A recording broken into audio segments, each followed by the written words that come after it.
এই মাদানীয়ে এসময়ত মই শিক্ষামন্ত্ৰী থাকোঁতে টেট শিক্ষকসকলৰ নিযুক্তি হ'ব দিয়া নাছিল। তৰুণ গগৈ ডাঙৰীয়াৰ লগত লগ লাগি আমাৰ অফিচাৰক ৰুমত মাতি নি কন্দুৱাইছিল। আজিও অফিচাৰগৰাকী অসমতে আছে। আজি আকৌ তেওঁলোকে কৈছে যে অসমৰ মুখ্যমন্ত্ৰীয়ে ৰিজাইন দিব লাগে, বৰখাস্ত হ'ব লাগে, তাৰ সিদ্ধান্ত অসমৰ মানুহে কৰিব, মাদানীয়ে কৰিব নোৱাৰে।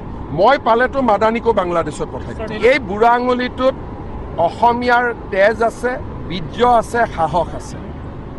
এই মাদানীয়ে এসময়ত মই শিক্ষামন্ত্ৰী থাকোঁতে টেট শিক্ষকসকলৰ নিযুক্তি হ'ব দিয়া নাছিল।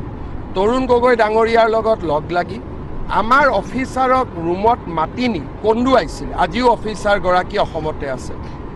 আজি আকৌ তেওঁলোকে কৈছে যে অসমৰ মুখ্যমন্ত্ৰীয়ে ৰিজাইন দিব লাগে, বৰখাস্ত হ'ব লাগে, তাৰ সিদ্ধান্ত অসমৰ মানুহে কৰিব, মাদানীয়ে কৰিব নোৱাৰে।